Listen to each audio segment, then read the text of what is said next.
Welcome to the Steckline Report from the Steckline Ponderosa again. That's where a lot of our programs will originate from the summer because we're out here working just like everybody else. We've got about 750 acres of wheat, and we'll get her cut here in a couple of weeks, and then we'll head off into the next year again. It doesn't take long to get 1 year behind you and another year up in front of you. But as we look at agricultural news to this hour, there's a couple of things that doesn't have anything to do with the wheat crop right now that I want to talk about, and one of them is just in time for summer grilling. Here comes the World Cancer Research Institute with a update on a cancer report that claims consumption of both red and processed meat increases bowel cancer risk.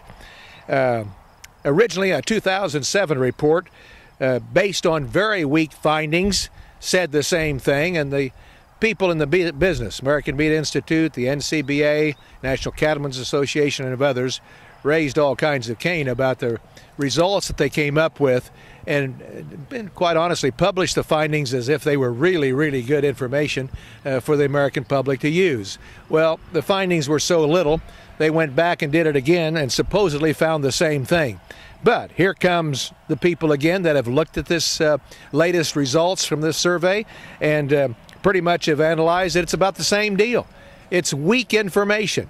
And so NCBA and everybody else, American Meat Institute, and rightfully so, they ought to protect their interests for big time, are getting after this issue and telling the American public that, hey, you can listen to this thing if you want to, but it's not true. For the most part, you need to continue to eat beef at the rate that the Americans are doing right now. They've cut back on it over the years and are eating just about what they need for the iron and the nutrients that beef supplies. Let's hope that people listen to that. Speaking of listening, boy, I tell you what, with these gas prices we've been seeing, a lot of people are talking about how you're going to farm with this kind of cost.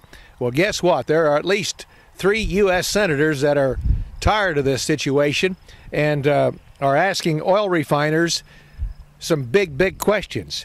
In fact, three senators are requesting a probe into price fixing.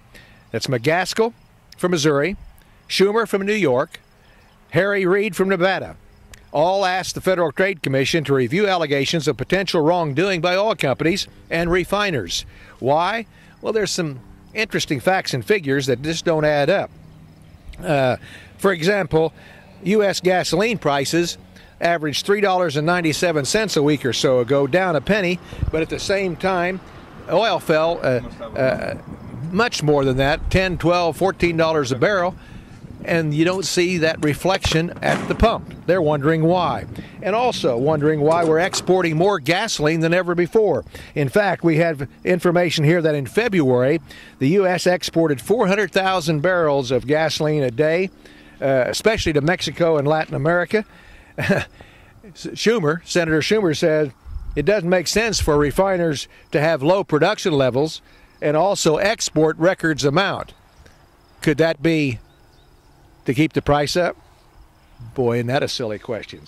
Well, Secretary Vilsack, just in the last week or so, has really promoted ethanol well, and in fact is working hard on E85 now, promoting the fact that E85 fueling stations should be much more in demand than they are, and in fact you can't find any, so there's help for those people that want to put those stations in right now, and they're not backing up at all on the fact that corn and ethanol is very good to keep the U.S. not dependent on those folks across the waters. Let's hope we continue that, and we'll continue the Steckline Report. Next time around, we'll see you then.